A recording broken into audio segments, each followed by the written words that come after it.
परमेश्वर हाँ, इसहाक दा परमेश्वर हाँ, जिस धरती उत्ते तू पिया है, जिस धरती उत्ते तू पिया है, मैं तेनू और तेरी अंश नू देंगा। ये धरती मैं तेनू और तेरी अंश नू देंगा। मेरे अजीजों, एक जगह खुदा दे पाक कलाम की यहोशू नबी ने लिखा कि जिस धरती उत्ते तू पैर रख दूंगा वो धरती तुहाडी हो जाएगी। मेरे अजीजों, इत्थे एक बहुत बड़ा दर्शन आ कि जो याकूब ने रात को सराहना लैके सराहने के तौर पर उस पत्थर में रखा और वो जो पत्थर आ वो यसू मसीह सीगा। आने वाले समय के पात्रों के अभी पत्थर देखा अज, और ये पत्थर जो यसू मसीह सी। और जी पौड़ी उन्हें चढ़ते और उत्तर देखी फरिश्ते चढ़ रहा सी, उत्तर रहा सी, और जी पौड़ी आ वो भी प्रभु यसू मसीह को याद कर रही थी। और मैं इनू काफ़ी लभ रहा था कि भाई वो पौड़ी के डंडे किन्ने थे। उस टाइम आ पौड़ियाँ तो नहीं सी होंदियां, कोठियां वालियां डंडियां वाली पौड़ियाँ सी। और मैं इस गल के उत्ते रिसर्च कर रहा था, मैंने अजे मिलिया नहीं, लेकिन पवित्र आत्मा मेरे नाल गलबात कर रहा था, पर मैं उन्होंने लभ रहा। मैं अजे वो अलग एक मैसेज तैयार करूँगा कि वो पौड़ी के डंडे किन्ने से और एक एक डंडा किस चीज़ को दर्शाता है। और आने वाले समय के असीं इहदे उत्ते खोज करांगे। और वो जो पत्थर आ वो यसू मसीह सी, और वो जी पौड़ी आ जी जमीन नू और आसमान नू जोड़ती आ, वो पौड़ी यसू मसीह आ, क्योंकि यसू मसीह नवे नियम का वसूला आ, जिन्हें सानू जो बाग्यदम के विचों आदम नू कढ़ दिता गया, क्योंकि उन्हें पाप कर दिता। और उस पाप नू सानू मिटाउण के लिए, साडे अंदरों उस पाप नू, उस बदिया को खत्म करने के लिए प्रभु यसू मसीह ने अपना महान बलिदान दे के वो साडे तुहाडे लिए एक नया नियम का विचोला बन गया, कि जिन्हें वो पौड़ी का काम जोड़ा सानू एक आम आदमी नू और यहोवा परमेश्वर को आपस में जोड़ता है। और ये पत्थर की बहुत गहराई है। अगर 19 जाके किसी का 18 बाप भी देखी, 18 याकूब सवेरे उठ्या याकूब सवेरे उठ्या और उस पत्थर नू लैके, उस पत्थर नू लैके जेड़ा उसने सराहने लई रखिया सी, जेड़ा उन्हें अपने सराहने लिए रखिया सी, थंब ने खड़ा कीता, ਉਹਨੂੰ ਥੰਮ ਦੇ ਤੌਰ ਤੇ ਖੜਾ ਕੀਤਾ और उस उत्ते तेल डोलिया। ਉਹਦੇ ਉੱਤੇ ਤੇਲ ਡੋਲਿਆ। उसने उस स्थान का नाम बैतेल रखिया, ਉਸ ਸਥਾਨ ਦਾ ਨਾਮ ਬੈਤੇਲ ਰੱਖਿਆ। पर पहला उस नगर का नाम लूज है। ਪਹਿਲਾਂ ਉਸ ਨਗਰ ਦਾ ਨਾਮ ਲੂਜ਼ ਸੀ, ਲੇਕਿन ਉਸ ਦਿਨ ਤੋਂ ਜਦੋਂ ਪ੍ਰਭੂ ਨੇ ਉਹਨੂੰ ਉੱਥੇ ਦਰਸ਼ਨ ਦਿੱਤਾ, ਉਹਨੇ ਉਹਦਾ ਨਾਮ ਬੈਤੇਲ ਰੱਖਿਆ। और ਬੈਤੇਲ ਦਾ ਮਤਲਬ ਆ ਕਿ ਰੋਟੀ ਦਾ ਘਰ। और दूसरे पास जो आप न्यू टैस्टामेंट के आने तो प्रभु यीशु मसीह कह रहे हैं कि जीवन की रोटी मैं हाँ। और मेरे अजीजों, उदों तो ही एक गहराई दी गल्लां जिहड़ियां उत्पत्ति दे विच लिखियां गईयां ओल्ड टैस्टामेंट दे विच, वो एक नैगेटिव आ, और जिहड़ा न्यू टैस्टामेंट आ नवा अहदनामा वो एक क्लीयर पिक्चर आ प्रभु यीशु मसीह की। और मेरे अजीजों, प्रभु यीशु मसीह ने कहा कि जीवन की रोटी मैं हाँ। बहुत जगह के रैफरेंस मिलते हैं कि जीवन की रोटी मैं है। वो मतलब जो उन्हें उस पत्थर को इदा खड़ा किया और वो उत्ते तेल पाया।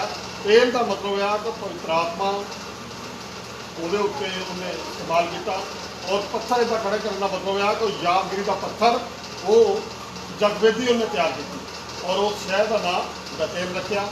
और असी भी अपनी जी मिनिस्ट्री का नाम है वो बैथलहम मिनिस्ट्री रखा गया है, इस करके प्रभु का घर, रोटी का घर, परमेश्वर का घर। और मेरे जो 7 तरह के अभी पत्थर आज देखा। दूसरा वचन एक पढ़ा गए मत्ती रसूल की किताब 21 बाब 42 और 44।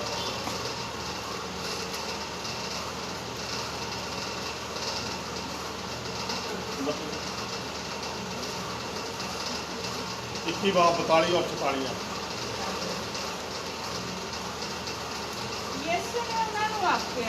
प्रभु यसू मसीह ने उन्होंने आख्या, भला तुसां लिखतां विच कदी नहीं पढ़िया की तुसीं कहंदा है पुरानियां लिखतां दे विच जिहड़ी व्यवस्था लिखी पई ਉਹਦੇ ਵਿੱਚ कदी नहीं ये गल पढ़ी, जिस पत्थर नूं राजा ने रद्दिया, जिस पत्थर नूं राजा ने रद्दिया, सोई खुंजे दा सिरा हो गया, सोई खुंजे दा सिरा हो गया। ਇਹ ਪ੍ਰਭੂ ਦੀ ਵੱਲੋਂ ਹੋਇਆ ये सारा कुछ प्रभु दी वल्लों होया है। ਅਤੇ ਤੇ ਸਾਡੀ ਨਜ਼ਰ ਵਿੱਚ ਅਚਰਜ ਹੈ। ਸਾਡੀ ਨਜ਼ਰ ਦੇ ਵਿੱਚ ਇੱਕ ਬਹੁਤ ਹੈਰਾਨੀ ਦੀ ਗੱਲ ਹੈ। ਹਾਂਜੀ, ਅੱਗੇ 42 ਤੋਂ 47। ਇਸ ਕਰਕੇ ਮੈਂ ਤੁਹਾਨੂੰ ਆਖਦਾ ਹਾਂ, ਇਸ ਕਰਕੇ ਮੈਂ ਤੁਹਾਨੂੰ ਆਖਦਾ ਹਾਂ, ਜੋ ਪਰਮੇਸ਼ਰ ਦਾ ਰਾਜ ਤੁਹਾਤੋਂ ਹੋਇਆ ਅਤੇ ਪਰਾਈ ਕੌਮਾਂ ਨੂੰ ਜਿਹੜੀ ਉਹਦੇ ਫਲ ਦੇਵੇ ਦਿੱਤਾ ਜਾਵੇਗਾ। ਕਹਿੰਦਾ ਜਿਹੜਾ ਇਹ ਹੁਣ ਤੁਸੀਂ ਤਾਂ ਇਹ ਪ੍ਰਭੂ ਯਿਸੂ ਮਸੀਹ ਇੱਥੇ ਯਹੂਦੀ ਲੋਕਾਂ ਨੂੰ ਕਹਿ ਰਿਹਾ, ਉਹਨਾਂ ਦੇ ਨਾਲ ਉਹਦੀ ਬਹਿਸ ਹੋ ਰਹੀ ਆ। ਪ੍ਰਭੂ ਯਿਸੂ ਮਸੀਹ ਕਹਿ ਰਿਹਾ ਕਿ ਤੁਸੀਂ ਮੇਰੀ ਪਛਾਣ ਨਹੀਂ ਕੀਤੀ, ਕਿਉਂਕਿ ਉਹ ਖੂੰਜੇ ਦੇ ਪੱਥਰ ਨੂੰ ਸਮਝ ਨਹੀਂ ਸਕੇ। ਉਹਨਾਂ ਨੇ ਕਿਹਾ ਕਿ ਰਾਜਾਂ ਦਾ ਦੁਆਰਾ ਰੱਦਣ ਦਾ ਮਤਲਬ ਵੀ ਯਹੂਦੀਆਂ ਨੇ ਉਹਨੂੰ ਨਹੀਂ ਪਛਾਣਿਆ, ਉਹ ਅੱਜ ਵੀ ਨਹੀਂ ਉਹਨੂੰ ਪਛਾਣ ਰਿਹਾ ਕਿ ਪ੍ਰਭੂ ਯਿਸੂ ਮਸੀਹ ਖੂੰਜੇ ਦਾ ਪੱਥਰ ਹੈ ਔਰ ਪ੍ਰਭੂ ਯਿਸੂ ਮਸੀਹ ਹੀ ਯਹੋਵਾ ਪਰਮੇਸ਼ਰ ਹੈ। ਪ੍ਰਭੂ ਯਿਸੂ ਮਸੀਹ ਹੀ ਉਹ ਮੁਕਤੀਦਾਤਾ ਉद्धार ਕਰਤਾ ਪਰਮੇਸ਼ਰ ਹੈ। ਪ੍ਰਭੂ ਯਿਸੂ ਮਸੀਹ ਹੀ ਉਹ ਨਵੇਂ ਨਿਯਮ ਦਾ ਵਿਚੋਲਾ ਹੈ। ਔਰ ਜਿਹੜਾ ਖੂੰਜੇ ਦਾ ਪੱਥਰ, ਉਹਦਾ ਕਹਿਣ ਦਾ ਮਤਲਬ ਕਿ ਜਿਹੜਾ ਦੋ ਦੀਵਾਰਾਂ ਨੂੰ ਆਪਸ ਵਿੱਚ ਜੋੜ ਦਿੰਦਾ, ਉਹਨੂੰ ਖੂੰਜੇ ਦਾ ਪੱਥਰ ਹੈਗਾ। ਐਚ ਸ਼ੇਪ ਉਹਨੂੰ ਖੂੰਜੇ ਦਾ ਪੱਥਰ ਕਿਹਾ ਜਾਂਦਾ। ਖੂੰਜੇ ਦੇ ਪੱਥਰ ਤੋਂ ਭਾਵ ਆ ਕਿ ਜਿਹੜਾ ਦੋ ਦੀਵਾਰਾਂ ਨੂੰ ਆਪਸ ਵਿੱਚ ਜੋੜ ਦਿੰਦਾ। ਜਿਹੜੀ ਸਾਡੇ ਔਰ ਤੁਹਾਡੇ ਅੰਦਰ, ਪ੍ਰਭੂ ਯਿਸੂ ਮਸੀਹ ਦੇ ਅੰਦਰ, ਯਹੋਵਾ ਪਰਮੇਸ਼ਰ ਦੇ ਅੰਦਰ ਔਰ ਸਾਡੇ ਅੰਦਰ ਇੱਕ ਦੀਵਾਰ ਪਈ ਹੋਈ ਸੀਗੀ। ਉਸ ਦੀਵਾਰ ਨੂੰ ਪ੍ਰਭੂ ਯਿਸੂ ਮਸੀਹ ਨੇ ਹੈਕਲ ਦੇ ਪਰ ਆਪਣਾ ਮਹਾਨ ਬਲੀਦਾਨ ਦੇ ਕੇ ਉਸ ਦੀਵਾਰ ਨੂੰ ਤੋੜ ਦਿੱਤਾ ਔਰ ਆਪਸ 'ਚ ਜੋੜ ਦਿੱਤਾ। ਜਿਹੜੀ ਹੈਕਲ ਜਦੋਂ ਉਹਨੂੰ ਪਰਦਾ, ਹੈਕਲ ਦਾ ਪਰਦਾ ਪਾਟ ਗਿਆ, ਉਹਦਾ ਮਤਲਬ ਇਹ ਸੀਗਾ ਕਿ ਜਿਹੜੀ ਸਾਡੇ ਔਰ ਯਹੋਵਾ ਪਰਮੇਸ਼ਰ ਦੇ ਵਿੱਚ ਦੀਵਾਰ ਸੀਗੀ, ਉਸ ਦੀਵਾਰ ਨੂੰ ਪ੍ਰਭੂ ਯਿਸੂ ਮਸੀਹ ਨੇ ਖਤਮ ਕਰ ਦਿੱਤਾ ਔਰ ਉਹ ਖੂੰਜੇ ਦਾ ਪੱਥਰ ਬਣ ਗਿਆ ਕਿ ਉਹਨੇ ਆਪਸ 'ਚ ਦੋ ਦੀਵਾਰਾਂ ਨੂੰ ਜੋੜ ਦਿੱਤਾ। ਹਾਂਜੀ, ਅੱਗੇ ਜੋ ਕੋਈ ਇਸ ਪੱਥਰ ਉੱਤੇ ਡਿੱਗੇਗਾ, ਜੋ ਕੋਈ ਉਸ ਪੱਥਰ ਉੱਤੇ ਡਿੱਗੇਗਾ ਸੋ ਚੂਰ ਹੋ ਜਾਵੇਗਾ। ਸੋ ਚੂਰ ਹੋ ਜਾਵੇਗਾ। ਮਤਲਬ ਕਹਿਣ ਦਾ ਕਿ ਜਿਹੜਾ ਇਹ ਵਿਵਸਥਾ ਦੀ ਪੋਥੀ ਦੀਆਂ ਗੱਲਾਂ ਨੂੰ ਨਹੀਂ ਮੰਨੂਗਾ, ਜਿਹੜਾ ਵਿਵਸਥਾ ਨੂੰ ਮੰਨ ਕੇ ਵੀ ਤੌਬਾ ਨਹੀਂ ਕਰਦਾ, ਬਪਤਿਸਮਾ ਨਹੀਂ ਲੈਂਦਾ, ਉਹਦੇ ਉੱਤੇ ਸਜ਼ਾ ਦਾ ਹੁਕਮ ਹੋਵੇਗਾ। ਹਾਂਜੀ, ਜਿਹਦੇ ਉੱਤੇ ਉਹ ਡਿੱਗੇ, ਜਿਹਦੇ ਉੱਤੇ ਪ੍ਰਭੂ ਯਿਸੂ ਮਸੀਹ ਡਿੱਗੇਗਾ, ਉਹਨੂੰ ਪੀਸ ਸੁੱਟੇਗਾ। ਕਿਉਂਕਿ ਬਹੁਤ ਸਾਰੇ ਲੋਕ ਪ੍ਰਭੂ ਯਿਸੂ ਮਸੀਹ ਬਾਰੇ ਅਲੱਗ-ਅਲੱਗ ਤਰ੍ਹਾਂ ਦੀਆਂ ਗੱਲਾਂ ਕਰਦੇ। ਇਹ ਜਿਹੜਾ ਸਮਾਂ ਸਾਨੂੰ ਗ੍ਰੇਸ ਪੀਰੀਅਡ ਦਾ ਸਮਾਂ ਮਿਲਿਆ ਪਿਆ, ਜਿਸ ਤਰ੍ਹਾਂ ਕਿ ਪਾਸ ਹੋਣ ਦੇ ਲਈ ਸਾਨੂੰ 33 ਨੰਬਰ ਚਾਹੀਦੇ ਆ, ਜੇਕਰ ਅੱਜ ਸਾਡੇ ਕੋਲ 30 ਨੰਬਰ 31 ਨੰਬਰ ਵੀ ਹੈਗੇ ਆ, ਤੇ ਪ੍ਰਭੂ ਯਿਸੂ ਮਸੀਹ ਅੱਜ ਸਾਨੂੰ 2 ਨੰਬਰ ਦੇਣ ਨੂੰ ਤਿਆਰ ਆ, ਤਾਂ ਜੋ ਅਸੀਂ ਸਵਰਗ ਰਾਜ ਦੇ ਅਧਿਕਾਰੀ ਬਣ ਜਾਈਏ। ਔਰ ਮੇਰੇ ਇਸ ਤੋਂ ਇੱਕ ਜਗ੍ਹਾ ਲਿਖਿਆ, ਲੂਕਾ 11 ਬਾਬ ਦੀ 52 ਇਸ ਦੇ ਵਿੱਚ ਪੜ੍ਹਿਓ ਨਾ, ਉਹਦੇ ਵਿੱਚ ਲਿਖਦਾ ਕਿ ਗਿਆਨ ਦੀਆਂ ਕੁੰਜੀਆਂ ਇਹਨਾਂ ਦੇ ਕੋਲ ਆ, ਨਾ ਇਹ ਸਵਰਗ 'ਚ ਵੜਦੇ ਆ ਤਾਂ ਨਾ ਕਿਸੇ ਨੂੰ ਵੜਨ ਦਿੰਦੇ ਆ। ਮੇਰੇ ਇਸ ਤੋਂ ਉਹਨਾਂ ਨੇ ਵਿਵਸਥਾ ਬਹੁਤ ਪੜ੍ਹ ਕੇ ਰੱਟੇ ਬਹੁਤ ਲਾਏ ਹੋਇਆ, ਲੇਕਿਨ ਉਹ ਪ੍ਰਭੂ ਯਿਸੂ ਮਸੀਹ ਤੋਂ ਦੂਰ ਹੈ। ਰੋਮੀਆਂ 11 ਬਾਬ ਦੇ ਵਿੱਚ ਪੜ੍ਹਦੇ ਆ, ਜਦੋਂ ਆਪਾਂ ਇਹ ਪੜ੍ਹਦੇ ਨਹੀਂ, ਉਹ ਕਹਿੰਦਾ ਵੀ ਕੁਝ ਕਠੋਰਤਾ ਇਜ਼ਰਾਈਲੀਆਂ ਦੇ ਉੱਤੇ ਪ੍ਰਭੂ ਵੱਲੋਂ ਆ। ਉਹਨਾਂ ਦੇ ਮਨ ਜਿਹੜੇ ਆ ਉਹ ਕਠੋਰ ਕੀਤੇ ਹੋਏ ਆ, ਉਹ ਸੁਣਦੇ ਹੋਏ ਵੀ ਨਹੀਂ ਸੁਣਦੇ, ਦੇਖਦੇ ਹੋਏ ਵੀ ਨਹੀਂ ਦੇਖਦੇ, ਉਹ ਆਪਣੀ ਵਿਵਸਥਾ ਨੂੰ, ਪੁਰਾਣੀ ਵਿਵਸਥਾ ਨੂੰ ਰੱਟੇ ਲਾਈ ਜਾਂਦੇ ਆ। ਲੇਕਿਨ ਕੁਝ ਸਮੇਂ ਬਾਅਦ ਉਹਨਾਂ ਦੇ ਜਿਹੜੇ ਮਨ ਆ ਉਹ ਨਰਮ ਕੀਤੇ ਜਾਣਗੇ, ਉਹ ਬਦਲ ਜਾਣਗੇ ਔਰ ਪ੍ਰਭੂ ਯਿਸੂ ਮਸੀਹ ਨੂੰ ਆਪਣਾ ਮੁਕਤੀਦਾਤਾ ਉद्धार ਕਰਤਾ ਪਰਮੇਸ਼ਰ ਕਬੂਲ ਕਰਨਗੇ। ਹਾਂਜੀ, ਅੱਗੇ ਕਾਹੀ ਕਰੋ ਜੀ। ਸੋ ਮਤਲਬ ਇਹ ਇੱਕ ਸਪੈਸ਼ਲ ਤਰ੍ਹਾਂ ਦਾ ਪੱਥਰ ਆ, ਖੂੰਜੇ ਦਾ ਪੱਥਰ। ਪਹਿਲਾ ਜਿਹੜਾ ਪੱਥਰ ਸੀਗਾ ਉਹ ਬੈਤੇਲ ਦਾ ਸੀਗਾ, ਯਕੂਬ ਦਾ ਪੱਥਰ। ਦੂਸਰਾ ਹੈ ਖੂੰਜੇ ਦਾ ਪੱਥਰ। ਔਰ ਤੀਸਰਾ ਪੱਥਰ ਆਪਾਂ ਦੇਖਦੇ ਹਾਂ ਮਤੀ ਰਸੂਲ ਦੀ ਕਿਤਾਬ 7 ਬਾਬ ਦੀ 24 ਔਰ 25 ਐਤ ਪੜ੍ਹੀਆਂ। ਤੀਸਰਾ ਪੱਥਰ, ਸੋ ਹਰੇਕ ਜੋ ਮੇਰੇ ਇਹ ਵਚਨ ਸੁਣਦਾ, ਸੋ ਹਰੇਕ ਜੋ ਮੇਰੇ ਇਹ ਵਚਨ ਵਿਵਸਥਾ ਦੀਆਂ ਗੱਲਾਂ ਸੁਣਦਾ ਅਤੇ ਉਹਨਾਂ ਉੱਤੇ ਚੱਲਦਾ ਹੈ, ਉਹਨਾਂ ਦੇ ਉੱਤੇ ਚੱਲਦਾ ਹੈ, ਉਹਨਾਂ ਦੀ ਆਗਿਆ ਉਹਦਾ ਪਾਲਣ ਕਰਦਾ ਹੈ, ਇਹ ਵਿਵਸਥਾ ਦੇ ਕਾਨੂੰਨ ਔਰ ਵਿਧੀਆਂ ਨੂੰ ਮੰਨਦਾ ਹੈ, ਦਿਨ ਰਾਤ ਇਹਦੀ ਵਿਵਸਥਾ ਦੇ ਵਿੱਚ ਮਗਨ ਰਹਿੰਦਾ ਹੈ, ਉਹ ਉਸ ਬੁੱਧਵਾਨ ਵਰਗਾ ਜਾਣਿਆ ਜਾਵੇਗਾ। ਉਹ ਉਸ ਬੁੱਧਵਾਨ ਔਰ ਵਿਦਵਾਨ, ਦੋ ਸ਼ਬਦ ਆ, ਇੱਕ ਬੁੱਧਵਾਨ ਮਤਲਬ ਬਹੁਤ ਅਕਲਮੰਦ ਔਰ ਇੱਕ ਵਿਦਵਾਨ। ਵਿਦਵਾਨ ਦਾ ਮਤਲਬ ਜਿਹੜਾ ਮੇਰੇ ਜਦੋਂ ਮੈਂ ਪਿਛਲੇ ਦਿਨਾਂ ਵਿੱਚ ਦੱਸਿਆ ਕਿ ਜਿਹੜਾ ਇਹ ਵਿਵਸਥਾ ਦੀ ਪੰਕਤੀ ਨੂੰ ਪੜ੍ਹ ਲੈਂਦਾ, ਇਹ ਜਿਹੜਾ ਖੁਦਾ ਦੇ ਪਾਕ ਕਲਾਮ ਪਵਿੱਤਰ ਬਾਈਬਲ ਨੂੰ, ਕਿਤਾਬੇ ਮੁਕੱਦਸ ਨੂੰ, ਅੰਜੀਲੇ ਮੁਕੱਦਸ ਨੂੰ ਪੜ੍ਹ ਲੈਂਦਾ, ਉਹ PhD ਬੰਦਿਆਂ ਨੂੰ ਵੀ ਫੇਲ ਕਰ ਸਕਦਾ। ਇਹਦੇ ਅੰਦਰ ਇਹੋ ਜਿਹਾ ਗਿਆਨ ਆ। ਔਰ ਮੇਰੇ ਜਦੋਂ ਤੁਸੀਂ ਇਹ ਵਚਨ ਦਿਨ ਰਾਤ ਪੜ੍ਹਨਾ ਹੈ ਔਰ ਇਸ ਵਿਵਸਥਾ ਦੇ ਵਿੱਚ ਮਗਨ ਰਹਿਣਾ ਹੈ। ਹਾਂਜੀ, ਜਿਹਨੇ ਪੱਥਰ ਉੱਤੇ ਆਪਣਾ ਘਰ ਬਣਾਇਆ, ਜਿਹਨੇ ਪੱਥਰ ਦੇ ਉੱਤੇ ਆਪਣਾ ਘਰ ਬਣਾਇਆ ਹੋਇਆ ਹੈ ਅਤੇ ਮੀਂਹ ਵਰਿਆ, ਮੀਂਹ ਵਰਿਆ ਅਤੇ ਹੜ੍ਹ ਹੜ੍ਹ ਆਏ ਤੇ ਹਨੇਰੀਆਂ ਵਗੀਆਂ ਹਨੇਰੀਆਂ ਵਗੀਆਂ ਔਰ ਉਸ ਘਰ ਨੂੰ ਧੱਕਾ ਮਾਰਿਆ ਉਸ ਘਰ ਨੂੰ ਬਹੁਤ ਧੱਕਾ ਮਾਰਿਆ ਗਿਆ, ਪਰ ਉਹ ਨਾ ਡਿੱਗਿਆ। ਉਹਨੂੰ ਕੁਝ ਨਹੀਂ ਹੋਇਆ। ਮੇਰੇ ਜ਼ਿੱਦੋ ਇਹ ਜਿਹੜਾ ਵਚਨ ਆ ਇਹ ਇਨਸਾਨ ਨੂੰ ਸਮਝਾਉਂਦਾ ਕਿ ਜਿਹੜਾ ਸਾਡਾ ਇਹ ਜੀਵਨ ਆ ਇਹ ਦੋ ਤਰ੍ਹਾਂ ਦੇ ਉੱਤੇ ਖੜਾ ਆ। ਪਹਿਲੋਂ ਇਹ ਗਾਲਾਂ ਗਾਉਂਦੇ ਹੁੰਦੇ ਸੀ ਕਿ ਰੇਤ ਉੱਤੇ ਘਰ ਨਾ ਬਣਾਈਏ ਔਰ ਮੇਰੇ ਜਦੋਂ ਜਿਨ੍ਹਾਂ ਦੇ ਘਰ ਰੇਤ ਦੇ ਬਣੇ ਪਏ ਆ, ਮਤਲਬ ਜਿਹੜੇ ਖੁਦਾ ਦੇ ਪਾਕ ਕਲਾਮ 'ਚ ਲਿਖਿਆ ਕਿ ਜਿਹੜਾ ਵਚਨ ਆ ਉਹ ਕੁਛ ਵਚਨ ਉਪਜਾਊ ਜ਼ਮੀਨ ਤੇ ਸਿੱਟਿਆ ਗਿਆ, ਕੁਛ ਕੰਡਿਆਲੀ ਜ਼ਮੀਨ ਤੇ, ਕੁਛ ਪਥਰੀਲੀ ਜ਼ਮੀਨ ਤੇ। ਔਰ ਜਿਹੜਾ ਉਪਜਾਊ ਜ਼ਮੀਨ ਸੀਗਾ, ਜਿਹੜਾ ਵਚਨ ਉਪਜਾਊ ਜ਼ਮੀਨ ਦੇ ਵਿੱਚ ਸਿੱਟਿਆ ਕਿ ਮਤਲਬ ਚਾਹੇ ਉਹਨਾਂ ਦੇ ਉੱਤੇ ਬਹੁਤ ਵੱਡੀ ਕੋਈ ਮੁਸ਼ਕਲ ਆ ਗਈ, ਕੋਈ ਗਰੀਬੀ ਆ ਗਈ, ਕੋਈ ਕਮੀਆਂ ਕਮਜ਼ੋਰੀਆਂ, ਤਾਂ ਵੀ ਉਹ ਕਦੀ ਡੋਲੇ ਨਹੀਂ। ਉਪਜਾਊ ਜ਼ਮੀਨ ਦਾ ਮਤਲਬ ਕਿ ਉਹ ਵਚਨ ਉਹਨਾਂ ਦੇ ਉੱਤੇ ਕਾਰਿਆ ਕੀਤਾ, ਕਿਉਂਕਿ ਖੁਦਾ ਦੇ ਪਾਕ ਕਲਾਮ 'ਚ ਲਿਖਿਆ ਕਿ ਪਵਿੱਤਰ ਆਤਮਾ ਦੀ ਅਗਵਾਈ ਨਾਲ ਕੀਤਾ ਹੈ ਉਹ ਵਚਨ ਕਦੀ ਖਾਲੀ ਹੱਥ ਨਹੀਂ ਲੌਟਦਾ। ਔਰ ਮੇਰੇ ਜਦੋਂ ਪਵਿੱਤਰ ਆਤਮਾ ਦੀ ਅਗਵਾਈ ਨਾਲ ਵਚਨ ਕੀਤਾ ਜਾਂਦਾ ਹੈ ਤਾਂ ਅਸੀਂ ਆਪਣਾ ਦਿਲ ਪਵਿੱਤਰ ਆਤਮਾ ਨੇ ਖੋਲ੍ਹ ਦੇਣਾ ਹੈ, ਤਾਂ ਹੀ ਇਹ ਸਾਡਾ ਜਿਹੜਾ ਵਚਨ ਆ ਉਪਜਾਊ ਜ਼ਮੀਨ ਦੇ ਉੱਤੇ ਡਿੱਗੂਗਾ। ਔਰ ਜਿਹੜਾ ਪਥਰੀਲੀ ਜ਼ਮੀਨ ਆ ਜਾਂ ਕੰਡਿਆਲੀ ਜ਼ਮੀਨ ਆ, ਵੀ ਮਤਲਬ ਜਿਹੜਾ ਕੰਡਿਆਲੀ ਜ਼ਮੀਨ ਦੇ ਉੱਤੇ ਵਚਨ ਡਿੱਗਿਆ ਜਾਂ ਉੱਥੇ ਸਿੱਟਿਆ ਗਿਆ ਬੀਜ, ਉਹਨੂੰ ਜਿਹੜੇ ਜਾਨਵਰ ਉੱਤੋਂ ਹੀ ਆਣ ਕੇ ਖਾ ਗਏ। ਮਤਲਬ ਕਹਿਣ ਦਾ ਥੋੜ੍ਹੀ ਮੁਸ਼ਕਲ ਆਈ ਤਾਂ ਉਸੇ ਟਾਈਮ ਉਹ ਬਦਲ ਗਿਆ, ਉਹ ਕਹਿੰਦੇ ਨਹੀਂ ਅਸੀਂ ਆਪਣੀ ਪੁਰਾਣੀ ਜ਼ਿੰਦਗੀ ਦੇ ਵਿੱਚ ਹੀ ਚੰਗੇ ਸੀਗੇ। ਔਰ ਜਿਹੜਾ ਵਚਨ ਕੁਛ ਰੇਤਲੀ ਜ਼ਮੀਨ ਦੇ ਉੱਤੇ ਡਿੱਗਿਆ ਉਹ ਉੱਪਰ ਹੀ ਰਹਿ ਗਿਆ, ਉਹਨੇ ਜੜ ਹੀ ਨਹੀਂ ਫੜੀ। ਔਰ ਜਦੋਂ ਤੱਕ ਅਸੀਂ ਮਸੀਹ ਦੇ ਵਿੱਚ ਜੜ ਨਹੀਂ ਫੜ ਦਿੰਦੇ ਉਦੋਂ ਤੱਕ ਅਸੀਂ ਉਹਦੇ ਵਿੱਚ ਸਟਰੋਂਗ ਨਹੀਂ ਹੋ ਜਾਂਦੇ, ਕਿਉਂਕਿ ਜਿੰਨੀ ਵੱਡੀ ਕਿਸੇ ਦੀ ਜੜ ਗਹਿਰਾਈ ਦੇ ਵਿੱਚ ਹੋਊਗੀ ਉਨਾ ਜ਼ਿਆਦਾ ਉਹ ਦਰਖਤ ਮਜ਼ਬੂਤ ਹੋਊਗਾ। ਇਸ ਤਰ੍ਹਾਂ ਕਰਕੇ ਕਈ ਵਾਰ ਆਪਾਂ ਦੇਖਦੇ ਹਾਂ ਕਿ ਬਹੁਤ ਝੁੱਕੜ ਝੋਲਰ ਝਲਦੇ ਆ, ਬਹੁਤ ਤੇਜ਼ ਆਉਂਦੀਆਂ ਹੁੰਦੀਆਂ, ਲੇਕਿਨ ਬੋਹੜ ਦੇ ਦਰਖਤ ਨੂੰ, ਪਿੱਪਲ ਦੇ ਦਰਖਤ ਨੂੰ, ਟਾਹਲੀਆਂ ਨੂੰ, ਵੱਡੇ ਦਰਖਤਾਂ ਨੂੰ ਕਦੀ ਕੁਛ ਨਹੀਂ ਹੁੰਦਾ। ਲੇਕਿਨ ਜਿਹੜੇ ਛੋਟੇ ਦਰਖਤ ਆ ਉਹ ਦੋ ਗਾਵਾਂ ਦੇ ਬੁੱਲੇ ਜਾਂਦੇ ਤਾਂ ਉਹ ਦੇਖ ਕੇ ਹੋ ਜਾਂਦੇ ਆ। ਔਰ ਮੇਰੇ ਜਦੋਂ ਅਸੀਂ ਬੋਹੜ ਵਰਗੇ ਦਰਖਤ ਬਣਨਾ ਹੈ, ਅਸੀਂ ਟਾਹਲੀ ਵਰਗੇ ਦਰਖਤ ਬਣਨਾ ਹੈ, ਜਿਹੜੇ ਮਤਲਬ ਜਿਨ੍ਹਾਂ ਦੀ ਜੜ ਥੱਲੇ ਗਹਿਰਾਈ ਦੇ ਵਿੱਚ ਜ਼ਮੀਨ 'ਚ ਗਈ ਹੋਈ ਆ। ਔਰ ਅਸੀਂ ਆਪਣਾ ਘਰ ਪੱਥਰ ਦੇ ਉੱਤੇ ਬਣਾਉਣਾ ਹੈ, ਔਰ ਉਹ ਪੱਥਰ ਯਿਸੂ ਮਤਲਬ ਕਹਿਣ ਦਾ ਕਿ ਜਿੱਦਾਂ ਹੁਣ ਪਿਛਲੇ ਦਿਨਾਂ ਦੇ ਵਿੱਚ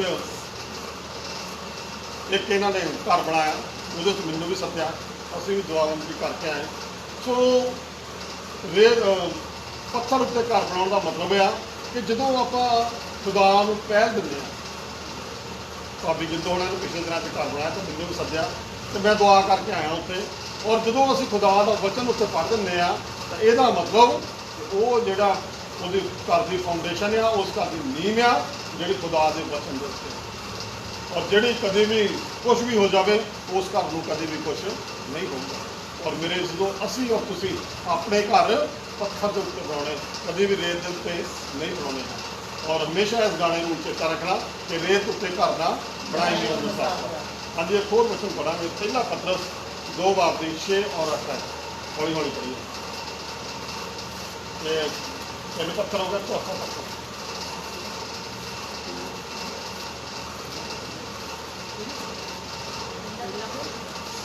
ਪਹਿਲਾ ਪੱਥਰ 2:6 ਔਰ 8 ਹੈ। ਇਸ ਲਈ ਜੋ ਧਰਮ ਪੁਸਤਕ ਵਿੱਚ ਇਹ ਆਇਆ ਹੈ, ਇਸ ਲਈ ਉਹ ਧਰਮ ਦੀ ਵਿਵਸਥਾ ਦੀ ਪੋਥੀ ਦੇ ਵਿੱਚ ਇਹ ਲਿਖਿਆ ਹੋਇਆ ਹੈ, ਵੇਖੋ ਮੈਂ ਸਿਯੋਨ ਵਿੱਚ ਇੱਕ ਪੂੰਜੇ ਦਾ ਪੱਥਰ ਚੁਣਿਆ ਹੋਇਆ, ਵੇਖੋ ਮੈਂ ਸਿਯੋਨ ਦੇ ਵਿੱਚ ਇੱਕ ਪੂੰਜੇ ਦਾ ਪੱਥਰ ਚੁਣਿਆ ਹੋਇਆ, ਉਹ ਹੈ ਪ੍ਰਭੂ ਯਿਸੂ ਮਸੀਹ। ਹਾਂਜੀ, ਅਮੋਲਕ ਰੱਖਦਾ ਹਾਂ। ਅਮੋਲਕ ਮਤਲਬ ਕਹਿਣ ਦਾ ਕਿ ਜਿਹਦਾ ਕੋਈ ਮੁੱਲ ਨਹੀਂ। ਔਰ ਮੇਰੇ ਜਦੋਂ ਪ੍ਰਭੂ ਯਿਸੂ ਮਸੀਹ ਦਾ ਔਰ ਇਸ ਵਚਨ ਦਾ ਕੋਈ ਮੁੱਲ ਨਹੀਂ, ਕਿਉਂਕਿ ਦਾਊਦ ਨੇ ਵੀ ਲਿਖਦਾ ਕਿ ਆ ਖੁਦਾ ਤੇਰਾ ਵਚਨ ਮੈਂ ਆਪਣੇ ਮਨ ਵਿੱਚ ਜਮ੍ਹਾਂ ਕਰ ਲਿਆ ਤਾਂ ਜੋ ਤੇਰੇ ਖਿਲਾਫ ਪਾਪ ਨਾ ਕਰਾਂ। ਔਰ ਕਹਿੰਦਾ ਕਿ ਤੇਰਾ ਵਚਨ ਮੇਰੇ ਲਈ ਹਜ਼ਾਰਾਂ ਸੋਨੇ ਚਾਂਦੀ ਦੇ ਸਿੱਕਿਆਂ ਤੋਂ ਵੀ ਉੱਤਮ ਹੈ, ਅਨਮੋਲ ਹੈ। ਔਰ ਖੁਦਾ ਦਾ ਵਚਨ ਇੱਕ ਤਰਾਜੂ ਆ, ਖੁਦਾ ਦਾ ਵਚਨ ਇੱਕ ਸ਼ੀਸ਼ਾ ਆ, ਖੁਦਾ ਦਾ ਵਚਨ ਇੱਕ ਲੋਹੇ ਦੀ ਹਥੌੜੇ ਦੀ ਮਾਨਦ ਆ ਜਿਹੜਾ ਕਿਸੇ ਚੀਜ਼ ਦੇ ਉੱਤੇ ਪੈਂਦਾ ਔਰ ਉਹਨੂੰ ਚੂਰ ਚੂਰ ਕਰ ਦਿੰਦਾ ਹੈ। ਹਾਂਜੀ ਅੱਗੇ, ਅਤੇ ਜਿਹੜਾ ਉਸ ਉੱਤੇ ਪ੍ਰਤੀਤ ਕਰਦਾ ਹੈ, ਜਿਹੜਾ ਪ੍ਰਭੂ ਯਿਸੂ ਮਸੀਹ ਦੇ ਉੱਤੇ ਪ੍ਰਤੀਤ ਕਰਦਾ ਹੈ ਕਦੇ ਸ਼ਰਮਿੰਦਾ ਨਾ ਹੋਵੇਗਾ। ਕਦੀ ਵੀ ਸ਼ਰਮਿੰਦਾ ਨਹੀਂ ਹੋਵੇਗਾ। ਮੇਰੇ ਜਦੋਂ ਜੇਕਰ ਅਸੀਂ ਪ੍ਰਭੂ ਯਿਸੂ ਮਸੀਹ ਦੇ ਨਾਮ ਦੇ ਉੱਤੇ ਖੜੇ ਆ ਤਾਂ ਪ੍ਰਭੂ ਯਿਸੂ ਮਸੀਹ ਸਾਨੂੰ ਕਦੇ ਵੀ ਸ਼ਰਮਿੰਦਾ ਨਹੀਂ ਹੋਣ ਦਿੰਦਾ, ਕਿਉਂਕਿ ਖੁਦਾ ਦੇ ਪਾਕ ਨਾਮ 'ਚ ਲਿਖਿਆ ਤੇ ਇੱਜ਼ਤ ਤੇਰੀ ਵਧਾਵੇਗਾ ਯਾਕੂਬ ਦਾ ਖੁਦਾ। ਔਰ ਮੇਰੇ ਅਜ਼ੀਜ਼ੋ, ਮੈਂ ਤੁਹਾਨੂੰ ਇੱਕ ਗੱਲ ਦੱਸਣਾ ਚਾਹੁੰਦਾ ਕਿ ਪਿਛਲੇ ਦਿਨਾਂ ਦੇ ਵਿੱਚ ਅੱਜ ਤੋਂ 20 ਸਾਲ ਪਹਿਲਾਂ, 2000 ਸਾਲ ਤੋਂ ਪਹਿਲਾਂ, ਮੈਨੂੰ ਐਗਜ਼ੈਕਟ ਡੇਟ ਨਹੀਂ ਯਾਦ, ਕਿ ਮਦਰ ਟਰੀਜ਼ਾ ਉਹਨਾਂ ਦਾ ਇੱਥੇ ਕਲਕੱਤੇ ਦੇ ਵਿੱਚ ਮਿਸ਼ਨਰੀ ਆਫ ਚੈਰਿਟੀ ਦੇ ਵਿੱਚ ਦੇਹਾਂਤ ਹੋ ਗਿਆ। ਔਰ ਬੜੀ ਉਹਨਾਂ ਨੇ ਸੇਵਾ ਕੀਤੀ। ਔਰ ਉਹ ਯੂਰਪ ਤੋਂ ਆਈ ਸੀ, ਯੂਗੋਸਲਾਵੀਆ ਦੀ ਰਹਿਣ ਵਾਲੀ ਸੀ। ਔਰ ਇੱਥੇ ਆਣ ਕੇ ਉਹਨੇ ਬਹੁਤ ਲੋਕਾਂ ਦੀ ਸੇਵਾ ਕੀਤੀ ਜਿਨ੍ਹਾਂ ਦਾ ਕੋਈ ਹੈ ਹੀ ਨਹੀਂ ਸੀ, ਜਿਨ੍ਹਾਂ ਬੱਚਿਆਂ ਨੂੰ ਲੋਕ ਸਿੱਟ ਗਏ, ਧੱਕਾ ਦੇ ਗਏ। ਉਸ ਔਰਤ ਨੇ ਆਣ ਕੇ ਇੱਕ ਆਸ਼ਰਮ ਬਣਾਇਆ ਔਰ ਉਹਨੇ ਉਹਨਾਂ ਬੇਸਹਾਰਾ ਬੱਚਿਆਂ ਦੀ, ਉਹਨਾਂ ਬੇਸਹਾਰਾ ਬਜ਼ੁਰਗਾਂ ਦੀ, ਬੇਸਹਾਰਾ ਬੀਬੀਆਂ ਭੈਣਾਂ ਦੀ ਸੇਵਾ ਕੀਤੀ, ਜਿਨ੍ਹਾਂ ਨੂੰ ਉਹਨਾਂ ਦੇ ਸਮਾਜ ਨੇ, ਉਹਨਾਂ ਦੇ ਆਪਣੇ ਬੱਚਿਆਂ ਨੇ, ਉਹਨਾਂ ਦੇ ਆਪਣੇ ਸਮਾਜ ਨੇ ਉਹਨਾਂ ਨੂੰ ਠੁਕਰਾ ਦਿੱਤਾ ਸੀ, ਲੇਕਿਨ ਉਹਨੂੰ ਉਹਨਾਂ ਨੇ ਗਲ ਵਿੱਚ ਲਾਇਆ ਕਿਉਂਕਿ ਉਹਦੇ ਵਿੱਚ ਖੁਦਾ ਦਾ ਆਤਮਾ ਵੱਸਦਾ ਸੀਗਾ। ਔਰ ਜਦੋਂ ਉਹਦੀ ਡੈਥ ਹੁੰਦੀ ਆ, ਉਹਨੂੰ ਨੋਬਲ ਪ੍ਰਾਈਜ਼ ਮਿਲਿਆ। ਇੰਡੀਆ ਦੇ ਵਿੱਚ ਉਹ ਪਹਿਲੀ ਲੇਡੀ ਸੀ ਜਿਹਨੂੰ ਨੋਬਲ ਪ੍ਰਾਈਜ਼ ਮਿਲਿਆ ਸੀਗਾ। ਰਵਿੰਦਰਨਾਥ ਟੈਗੋਰ ਨੂੰ ਵੀ ਮਿਲਿਆ ਸੀ, ਉਹਨੂੰ ਵੀ ਮਿਲਿਆ ਸੀ। ਔਰ ਜਦੋਂ ਉਹਦੀ ਡੈਥ ਹੋਈ ਆ ਤਾਂ ਉੱਥੇ ਦੁਨੀਆ ਦੇ ਹਰ ਇੱਕ ਦੇਸ਼ ਦਾ ਬੰਦਾ, ਹਰ ਦੇਸ਼ ਨੇ ਆਪਣਾ ਬੰਦਾ ਉਹ ਜਦੋਂ ਉਹਦਾ ਜਨਾਜ਼ਾ ਹੋਇਆ ਉੱਥੇ ਭੇਜਿਆ ਔਰ ਉਹਨਾਂ ਨੇ ਆਣ ਕੇ 2-2 ਮਿੰਟ ਦਾ ਉਹਨਾਂ ਨੂੰ ਮੈਸੇਜ ਦਿੱਤਾ। ਤੇ ਸਾਨੂੰ ਇਸ ਗੱਲ ਦਾ ਬਹੁਤ ਅਫਸੋਸ ਆ। ਔਰ ਦੇਖੋ ਕਿ ਕਹਿਣ ਦਾ ਮਤਲਬ ਕਿ ਸਾਰਾ ਵਰਲਡ ਜਿਨ੍ਹਾਂ ਨੇ ਮਤਲਬ ਹੁਣ ਇੰਡੀਆ ਗੌਰਮੈਂਟ ਨੇ ਆਪਣਾ ਇੱਕ ਬੰਦਾ ਹੀ ਭੇਜਣਾ, ਜਾਂ ਅਮਰੀਕਾ ਗੌਰਮੈਂਟ ਨੇ ਇੱਕ ਆਪਣਾ ਬੰਦਾ ਹੀ ਭੇਜਣਾ, ਇੰਗਲੈਂਡ ਦੀ ਗੌਰਮੈਂਟ ਨੇ ਆਪਣਾ ਇੱਕ ਬੰਦਾ ਹੀ ਭੇਜਣਾ, ਆਪਣੇ ਨੁਮਾਇੰਦਿਆਂ ਨੂੰ ਭੇਜਣਾ, ਸਾਰੀ ਦੁਨੀਆ ਉਹਦੇ ਕਦਮਾਂ ਦੇ ਵਿੱਚ ਆਣ ਕੇ ਝੁਕ ਗਈ। ਔਰ ਇਸ ਤਰ੍ਹਾਂ ਕਹਿੰਦੇ ਆ ਕਿ ਇੱਜ਼ਤ ਨਹੀਂ ਵਧਾਵੇਗਾ ਯਾਕੂਬ ਦਾ ਖੁਦਾ। ਮੇਰੇ ਅਜ਼ੀਜ਼ੋ, ਇਹ ਮਤਲਬ ਜਿਹੜੀ ਬੰਦੇ ਨੂੰ ਇੱਜ਼ਤ ਔਰ ਸ਼ੋਹਰਤ ਆ ਉਹ ਖੁਦਾ ਵੱਲੋਂ ਹੀ ਮਿਲਦੀ ਆ, ਕਿਉਂਕਿ ਉੱਚੇ ਹੋਣਾ ਨਾ ਕਰਦੇ ਹੋ ਨਾ ਲੈਂਦੇ ਹੋ, ਬਲਕਿ ਉੱਚਾ ਹੋਣਾ ਤਾਂ ਪਰਮੇਸ਼ਵਰ ਵੱਲੋਂ ਹੈ। ਹਾਂਜੀ ਅੱਗੇ। ਸੋ ਉਹ ਤੁਹਾਡੇ ਲਈ ਜਿਹੜੇ ਨਿਰਚਾ ਕਰਦੇ ਹੋ, ਸੋ ਤੁਹਾਡੇ ਲਈ ਜਿਹੜੇ ਨਿਰਚਾ ਕਰਦੇ ਹਨ, ਪ੍ਰਭੂ ਯਿਸੂ ਮਸੀਹ ਦੇ ਉੱਤੇ ਨਿਰਚਾ ਕਰਦੇ ਹੋ, ਅਮੋਲਕ ਹੈ। ਅਮੋਲਕ ਹੈ, ਮਤਲਬ ਉਹਦਾ ਕੋਈ ਮੁੱਲ ਨਹੀਂ ਹੈ। ਹਾਂਜੀ। ਪਰ ਜਿਹੜੇ ਨਿਰਚਾ ਨਹੀਂ ਕਰਦੇ, ਜਿਹੜੇ ਪ੍ਰਭੂ ਯਿਸੂ ਮਸੀਹ ਦੇ ਉੱਤੇ ਵਿਸ਼ਵਾਸ ਨਿਰਚਾ ਨਹੀਂ ਕਰਦੇ, ਜਿਸ ਪੱਥਰ ਨੂੰ ਰਾਜਾ ਨੇ ਰੱਦਿਆ, ਜਿਸ ਪੱਥਰ ਨੂੰ ਰਾਜਾ ਨੇ, ਮਤਲਬ ਰਾਜ ਮਿਸਤਰੀਆਂ ਨੇ ਨਿਖੇਧ ਕਰ ਦਿੱਤਾ ਵੀ ਇਹ ਤਾਂ ਪੱਥਰ ਕਿਤੇ ਲੱਗ ਹੀ ਨਹੀਂ ਸਕਦਾ। ਰਾਜਾ ਨੇ ਮਤਲਬ ਰੱਦਣ ਦਾ ਮਤਲਬ ਹੈ ਕਿ ਉਹਨਾਂ ਨੇ ਕਿਹਾ ਵੀ ਨਹੀਂ, ਇਹ ਪੱਥਰ ਸਾਡੇ ਕੰਮ ਦਾ ਨਹੀਂ। ਹਾਂਜੀ। ਸੋਈ ਖੁੰਝੇ ਦਾ ਸਿਰਾ ਹੋ ਗਿਆ। ਸੋਈ ਖੂੰਜੇ ਦਾ ਸਿਰਾ ਹੋ ਗਿਆ। ਮੇਰੇ ਸਿੱਧੋ, ਅੱਜ ਤੁਹਾਨੂੰ ਪ੍ਰਭੂ ਯਿਸੂ ਮਸੀਹ ਇਸ ਵਚਨ ਤੇ ਕਹਿ ਰਿਹਾ, ਦੁਆਰਾ ਕਹਿ ਰਿਹਾ, ਬੇਸ਼ੱਕ ਤੁਹਾਡੇ ਸਮਾਜ ਨੇ, ਬੇਸ਼ੱਕ ਤੁਹਾਡੇ ਭੈਣ ਭਰਾਵਾਂ ਨੇ, ਬੇਸ਼ੱਕ ਤੁਹਾਡੇ ਅਜ਼ੀਜ਼ ਰਿਸ਼ਤੇਦਾਰਾਂ ਨੇ ਤੁਹਾਡੀ ਕੋਈ ਕਦਰ ਨਹੀਂ ਕਰਦੇ, ਲੇਕਿਨ ਪ੍ਰਭੂ ਯਿਸੂ ਮਸੀਹ ਕਹਿੰਦਾ ਕਿ ਮੈਂ ਤੁਹਾਡੀ ਕਦਰ ਕਰਦਾ ਹਾਂ। ਔਰ ਜਦੋਂ ਤੁਸੀਂ ਪ੍ਰਭੂ ਦਾ ਵਚਨ ਤੁਹਾਡੇ ਅੰਦਰ ਆ ਜਾਊਗਾ, ਖੁਦਾ ਦਾ ਅਭਿਸ਼ੇਕ ਤੁਹਾਡੇ ਅੰਦਰ ਆ ਜਾਊਗਾ ਔਰ ਲੋਕ ਤੁਹਾਨੂੰ ਕਹਿਣਗੇ ਵੀ ਆਓ ਸਾਡੇ ਲਈ ਪ੍ਰਾਰਥਨਾ ਕਰੋ। ਔਰ ਜਦੋਂ ਤੁਹਾਡੇ ਨਾਮ ਪ੍ਰਾਰਥਨਾ ਤੁਸੀਂ ਕਰੋਗੇ, ਬਿਮਾਰ ਚੰਗੇ ਹੋਣਗੇ, ਅੰਨੇ ਦੇਖਣਗੇ, ਗੂੰਗੇ ਬੋਲਣਗੇ, ਲੰਗੜੇ ਚੱਲਣਗੇ ਔਰ ਆਟੋਮੈਟਿਕਲੀ ਤੁਹਾਡੀ ਇੱਜ਼ਤ ਵੱਧ ਜਾਵੇਗੀ ਔਰ ਸਮਾਜ ਦੇ ਵਿੱਚ ਤੁਹਾਡੀ ਪੁੱਛ ਹੋਊਗੀ। ਖੁਦਾ ਤੁਹਾਡੇ ਸਟੇਟਸ ਨੂੰ ਉੱਚਾ ਕਰ ਦੇਵੇਗਾ। ਹਾਂਜੀ, ਹੋ ਗਿਆ 8 ਤੱਕ। ਅਤੇ ਠੋਕਰ ਦਾ ਪੱਥਰ, ਅਤੇ ਠੋਕਰ ਦਾ ਪੱਥਰ, ਅਤੇ ਟੇਢਾ ਖਾਣ ਦੀ ਚਟਾਨ, ਅਤੇ ਟੇਢਾ ਖਾਣ ਦੀ ਚਟਾਨ। ਪੂਰਾ ਹੋ ਗਿਆ।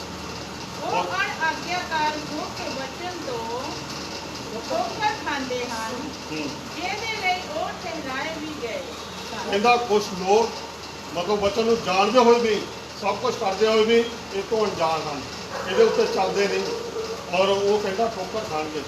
ਔਰ ਪ੍ਰਭੂ ਯਿਸੂ ਮਸੀਹ ਦੇ ਪਾਕ ਵਚਨ 'ਤੇ ਲਿਖਿਆ ਕਿ ਜਿਹੜਾ ਵਿਵਸਥਾ ਨੂੰ ਸੁਣ ਕੇ ਵੀ ਉਹਦਾ ਇਨਕਾਰ ਕਰ ਦਿੰਦਾ, ਉਹਦੇ ਉੱਤੇ ਸਜ਼ਾ ਦਾ ਹੁਕਮ ਹੈ। ਔਰ ਅਸੀਂ ਇਸ ਵਿਵਸਥਾ ਦੀ ਪੋਥੀ ਨੂੰ ਇਹ ਦਿਨ ਰਾਤ ਇਹਦੇ ਉੱਤੇ ਆਪਣਾ ਮਨਨ ਕਰਨਾ ਹੈ ਔਰ ਪ੍ਰਭੂ ਦੇ ਵਚਨਾਂ ਨੂੰ, ਪਾਕ ਵਚਨਾਂ ਨੂੰ ਆਪਣੇ ਮਨ ਦੇ ਵਿੱਚ ਜਮ੍ਹਾਂ ਰੱਖਣਾ ਹੈ। ਹਾਂਜੀ, ਇੱਕ ਹੋਰ ਤੱਥ ਪੜ੍ਹੀਏ, ਡੈਨੀਅਲ ਦੀ ਪੁਸਤਕ 2 ਬਾਬ ਦੀ 34 ਔਰ 35। ਡੈਨੀਅਲ ਦੀ ਪੁਸਤਕ 34 ਔਰ 35। ਔਰ ਇਹ ਮੈਂ ਤੁਹਾਨੂੰ ਥੋੜ੍ਹਾ ਜਿਆਦਾ ਇਤਿਹਾਸ ਦੇਵਾਂ ਕਿ ਨਬੂਕਦਨੇਸਰ ਰਾਜਾ ਆਇਆ, ਜਿਹਨੂੰ ਸੁਪਨਾ ਆਉਂਦਾ ਵੀ ਮੈਨੂੰ ਇੱਕ ਸੁਪਨਾ ਆਇਆ ਔਰ ਉਹ ਸੁਪਨਾ ਉਹਨੂੰ ਭੁੱਲ ਜਾਂਦਾ।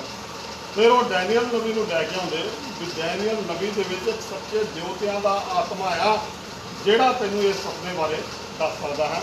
ਔਰ ਇਹ ਵਚਨ ਪੜ੍ਹੋ ਤੁਸੀਂ, ਡੈਨੀਅਲ ਨਬੀ 2 ਬਾਬ ਦੀ 34 ਔਰ 35। ਤੁਸੀਂ ਉਹ ਦੇਖਦੇ ਰਹੇ, ਤੁਸੀਂ ਉਹ ਦੇਖਦੇ ਰਹੇ, ਇੱਥੋਂ ਤੀਕ ਭਾਈ ਇੱਕ ਪੱਥਰ ਮਤਲਬ ਕਹਿਣ ਦਾ ਕਿ ਉਹਨੂੰ ਇੱਕ ਬਹੁਤ ਵੱਡੀ ਮੂਰਤੀ ਦਿਖਾਈ ਦਿੱਤੀ ਜਿਹਦਾ ਸਿਰ ਸੋਨੇ ਦਾ ਹੈ और जिहड़ा धड़ आ वो चांदी का आ और बाकी इसका कुछ पित्तल का आ, फिर वो लोहे का आ, अलग अलग तरह के और अलग अलग तरह का इसका प्रकाशन है। किसी दिन मौका मिलया तो जे तुम सुनने के चाहवान होंगे तो जरूर मैं कभी इस मूर्ति के उत्ते मतलब तुहानू मैसेज दूंगा और एक एक गल जी उन मैं आकर प्रकाशित वाक्य में साबित करूँगा। हाँ जी, ਇੱਕ ਪੱਥਰ ਬਿਨਾਂ ਹੱਥ ਲਾਏ ਵੱਢ ਕੇ ਕੱਢਿਆ ਗਿਆ, एक पत्थर बिना हाथ लाए वढ़ के कढ़िया गया ਜਿਹਨੇ ਉਸ ਮੂਰਤ ਨੂੰ ਉਹਦੇ ਪੈਰਾਂ ਉੱਤੇ ਜਿਹੜੇ ਲੋਹੇ ਤੇ ਮਿੱਟੀ ਦੇ ਸਨ ਜੀ। ਮਾਰਿਆ जी। ਅਤੇ ਉਹਨੂੰ ਟੋਟੇ ਟੋਟੇ ਕਰ ਦਿੱਤਾ। उस पत्थर ने उस मूर्ति नू टोटे टोटे कर दिता। मेरे जो जो आप व्यवस्था बाकी वचन पढ़ते हैं उत्थे एक जगह लिखा कि जिथे भी तू इन्होंने मूर्तियों देखे इन्हों देख के शैतान के अड्डे नू चकना चूर कर दे। और उस तरह जो उन्होंने वो मूर्ति खड़ी कर दी और एक पत्थर निकलिया और उन्हें वो पैरों से देख के उस मूर्ति के मतलब टोटे टोटे कर दिते। हाँ जी, अगे ਤਦ ਲੋਹਾ ਮਿੱਟੀ ਪਿੱਤਲ ਚਾਂਦੀ ਤੇ ਸੋਨਾ ਸਾਰੇ ਟੋਟੇ ਟੋਟੇ ਕਰ ਦਿੱਤੇ ਗਏ। लोहा सोना चांदी मिट्टी सब पासे का उन्हें टोटे टोटे कर दिते। ਅਤੇ ਗਰਮੀ ਦੀ ਰੁੱਤ ਦੇ ਪੀੜ ਦੀ ਤੂੜੀ ਵਾਂਗ ਹੋ ਗਏ गर्मी के रुत में तूड़ी पेड़ वांगू हो गए जी मूर्ति सी। ਅਤੇ ਬਾਉ ਉਹਨਾਂ ਨੂੰ ਉਡਾ ਲੈ ਗਈ। हवा जिस तरह तूड़ी वांगू उन्होंने उड़ा के लै गई मतलब मूर्ति के हिस्सों। हाँ जी, ਇੱਥੋਂ ਤਾਈਂ ਕਿ ਉਹਨਾਂ ਦੇ ਲਈ ਕੋਈ ਥਾਂ ਨਾ ਰਿਹਾ इतों ताई कि उन्होंने लिए उस जमीन के उत्ते कोई भी थां ना रहा। ਅਤੇ ਉਹ पत्थर ਜਿਹਨੇ ਉਸ ਮੂਰਤ ਨੂੰ ਮਾਰਿਆ वो पत्थर जिन्हें उस मूरत नू मारिया ਇੱਕ ਵੱਡਾ ਪਹਾੜ ਬਣ ਗਿਆ एक बड़ा पहाड़ बन गया ਅਤੇ ਸਾਰੀ ਧਰਤੀ ਨੂੰ ਭਰ ਦਿੱਤਾ। उन्हें सारी धरती नू भर दिता। और वो जो पत्थर निकलिया वो पत्थर यसू मसीह सी। क्योंकि मेरे जो प्रभु यसू मसीह नहीं चाहता कि वो जोड़ा आप महानता आ वो होर किसी को दईए। प्रभु यसू मसीह अपनी महानता किसी को देना नहीं चाहता। हाँ जी, और इसका बहुत बड़ा प्रकाशन आ ये कंधे उत्ते किसी मैसेज देवांगे। एक होर 6वां पत्थर आप देखा 144 जबूर वो 12 है। बस एक ही रह गया हम लास्ट 144 जबूर 12 है। ਤੁਹਾਡੇ ਜਵਾਨ ਧੀਆਂ ਪੁੱਤਰ ਬੂਟਿਆਂ ਵਾਂਗੂ ਆਪਣੇ ਪੁੱਤਰ ਆਪਣੀ ਜਵਾਨੀ ਵਿੱਚ ਬੂਟਿਆਂ ਵਾਂਗੂ ਸਾਡੇ ਪੁੱਤਰ ਜਿਹੜੇ ਜਵਾਨੀਆਂ ਦੇ ਬੂਟਿਆਂ ਵਾਂਗੂ ਵਧਣ। ਸਾਡੇ ਪੁੱਤਰ ਆਪਣੀ ਜਵਾਨੀ ਵਿੱਚ ਬੂਟਿਆਂ ਵਾਂਗੂ ਵਧਣ ਜੀ। ਅਤੇ ਸਾਡੀਆਂ ਧੀਆਂ ਖੂੰਜੇ ਦੇ ਪੱਥਰਾਂ ਦੀ ਨਿਆਈ ਹੋਣ। ਸਾਡੀਆਂ ਧੀਆਂ ਖੂੰਜੇ ਦੇ ਪੱਥਰਾਂ ਦੀ ਨਿਆਈ ਹੋਣ ਜਿਹੜੇ ਮਹਿਲ ਲਈ ਘੜੇ ਹੋਏ ਹੋਣ। ਜਿਹੜੇ ਮਹਿਲ ਦੇ ਲਈ ਘੜੇ ਹੋਏ ਹੋਣ। ਔਰ ਮੇਰੇ ਜਿੱਦੋਂ ਮੇਰੀ ਇਹ ਦੁਆ ਆ ਤੁਸੀਂ ਆਪਣੇ ਸਾਰੇ ਬੱਚਿਆਂ ਦੀ ਦੁਆ ਕਰਿਆ ਕਰੋ ਕਿ ਜਿਹੜੇ ਤੁਹਾਡੇ ਧੀਆਂ ਔਰ ਪੁੱਤਰ ਆ ਉਹ ਤਰਾਸ਼ੇ ਹੋਏ ਪੱਥਰਾਂ ਦੀ ਤਰ੍ਹਾਂ ਹੋਣ ਜਿਹੜੇ ਕਿ ਯਰੂਸ਼ਲਮ ਦੇ ਮਹਿਲ ਦੇ ਲਈ ਇਸਤੇਮਾਲ ਕੀਤੇ ਜਾਣ। ਔਰ ਇੱਕ ਸਪੈਸ਼ਲ ਪੱਥਰ ਹੈ। ਔਰ ਆਪਣੇ ਬੱਚਿਆਂ ਦੀ ਦਿਨ ਰਾਤ ਦੁਆ ਕਰਿਆ ਕਰੋ ਕਿ ਇਹ ਪ੍ਰਭੂ ਤੂੰ ਸਾਨੂੰ ਬਚਾ ਲਿਆ ਸਾਡੀਆਂ ਆਉਣ ਵਾਲੀਆਂ ਪੀੜ੍ਹੀਆਂ ਨੂੰ ਵੀ ਬਚਾ। ਕਿਉਂਕਿ ਖੁਦਾ ਦੇ ਪਾਕ ਨਾਮ 'ਚ ਲਿਖਿਆ ਕਿ ਜਦੋਂ ਇੱਕ ਧਰਮੀ ਬੰਦਾ ਦੁਆ ਕਰਦਾ ਤਾਂ ਉਹਦਾ ਅਸਰ ਆਉਣ ਵਾਲੀਆਂ 4-5 ਪੀੜ੍ਹੀਆਂ ਦੇ ਉੱਤੇ ਉਹਦਾ ਅਸਰ ਹੁੰਦਾ। और तुसीं अपने बच्चों की इदा दुआ करा करो कि हे प्रभु साडे जिहड़े बच्चे आ साडे जिहड़े बेटे आ वो बूटियां जवानी के बूटियां वांगू बदन और जिहड़ियां साडियां धीआं आ वो तराशे होए पत्थरां की तरह उस यरूशलेम के महल के लिए तैयार कीतियां जान। और यरूशलेम का महल जिहड़ा वो नवीं यरूशलेम की नगरी है। हाँ जी, अगे जी बस ठीक। और एक वचन होर पढ़ांगे आप प्रकाशित वाक्य 2:17 है। प्रकाशित वाक्य 2:17 है। ਜਿਹਦੇ ਕੰਨ ਹਨ ਜਿਹਦੇ ਕੰਨ ਹਨ ਸੋ ਸੁਣੇ ਕਿ ਆਤਮਾ ਕਲੀਸਿਆ ਨੂੰ ਕੀ ਆਖਦਾ ਹੈ। ਜਿਹਦੇ ਕੰਨ ਹਨ ਉਹ ਸੁਣੇ ਕਿ ਆਤਮਾ ਕਲੀਸਿਆ ਨੂੰ ਕੀ ਆਖਦਾ ਹੈ। ਜਿਹੜਾ ਜਿੱਤਣ ਵਾਲਾ ਹੈ ਜਿਹੜਾ ਜਿੱਤਣ ਵਾਲਾ ਹੈ ਉਹਨੂੰ ਮੈਂ ਗੁਪਤ ਮਨ ਵਿੱਚੋਂ ਦਿਆਂਗਾ। ਉਹਨੂੰ ਮੈਂ ਗੁਪਤ ਮੰਨੇ ਵਿੱਚੋਂ ਦਿਆਂਗਾ। ਗੁਪਤ ਮੰਨਾ ਮੰਨੇ ਤੇ ਲਿਖਿਆ ਮਨ ਦਾ ਮਤਲਬ ਜਿਹੜਾ ਮੰਨਾ ਤੋਂ ਉੱਤਰਦਾ ਇੱਥੇ ਉਹ ਗੱਲ ਕਰ ਰਿਹਾ ਕਿਉਂਕਿ ਹਿੰਦੀ ਦੀ ਬਾਈਬਲ ਦੇ ਵਿੱਚ ਮੈਂ ਪੜ੍ਹਿਆ ਹੋਗਾ ਤੇ ਉਹ ਮੰਨਾ ਆਇਆ। ਹਾਂਜੀ, ਅਤੇ ਮੈਂ ਉਹਨੂੰ ਇੱਕ ਚਿੱਟਾ ਪੱਥਰ ਦਿਆਂਗਾ ਮੈਂ ਉਹਨੂੰ ਇੱਕ ਚਿੱਟਾ ਪੱਥਰ ਦਿਆਂਗਾ ਅਤੇ ਉਸ ਪੱਥਰ ਉੱਤੇ ਇੱਕ ਨਵਾਂ ਨਾਮ ਲਿਖਿਆ ਹੋਇਆ ਹੈ। ਉਸ ਪੱਥਰ ਦੇ ਉੱਤੇ ਇੱਕ ਨਵਾਂ ਨਾਮ ਲਿਖਿਆ ਹੋਇਆ ਹੈ ਜਿਹਨੂੰ ਉਹਦੇ ਲੈਣ ਵਾਲੇ ਤੋਂ ਛੁੱਟ ਹੋਰ ਕੋਈ ਨਹੀਂ ਜਾਣਦਾ। ਜਿਹਨੂੰ ਉਹਦੇ ਲੈਣ ਵਾਲੇ ਤੋਂ ਛੁੱਟ ਹੋਰ ਕੋਈ ਨਹੀਂ ਜਾਣਦਾ। और मेरे अजीजों मेरी ये दुआ है कि तुहानू प्रभु यीशु मसीह ये चिट्ठा पत्थर देवे और इस चिट्टे पत्थर के उत्ते तुहाडा सारियां दा नाम लिखिया जाए। और मेरे सिद्धो ये जिहड़ा वचन 7 कलीसियावां नूं कहा गया और ये तिरकमून दी कलीसिया नूं लिखिया गया है। और मैं चाहुंदा हाँ, मेरी ये दुआ है कि प्रभु यीशु मसीह तुहानू चिट्टा पत्थर देवे और इस चिट्टे पत्थर के उत्ते तुहाडा नाम लिखिया होवे तां जो तुसीं उस दिनों ते अज तो बच जाओ और खुदा दी बादशाह दे विच जा सको। और मेरे जो अज खुदा दा पाक कलाम तुहानू कह रहा कि जो कुछ भी तुहाडे कोल है इहनूं सकड़ाई नाल फड़ी रख तां जो तेरे जीवन का मुकट तेरे कोलों कोई हो ना लवे। और मेरे जो असीं खुदा दे नाल आखिरी साह तक वफादारी नाल आज्ञाकारी नाल और ताबेदारी नाल चलांगे तां प्रभु यीशु मसीह कह रहा कि जो कुछ तेरे कोल है वो मतलब खुदा दा पाक वचन है। तुसीं इह तो कभी भी डामाडोल नहीं होना। जे अगर कोई दुख संकट बीमारी आ भी जाए तो कभी भी तुसीं डामाडोल नहीं होना। कुछ एक जिहड़ियां प्रॉब्लम है वो साडे प्रभु यीशु मसीह कोलों भी आउंदियां क्योंकि प्रभु यीशु मसीह तुहानू एक कुंदन सोने की तरह ताया होया सोना बनाना चाहता है।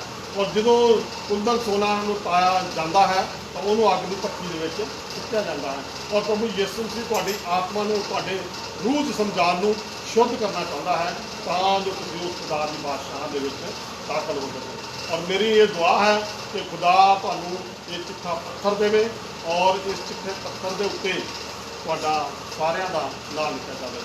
सो खुदा इन्हां वचनां दे नाल तुहानू सारिआं नूं बहुत सारी आशीष ते बरकत दे। आमीन।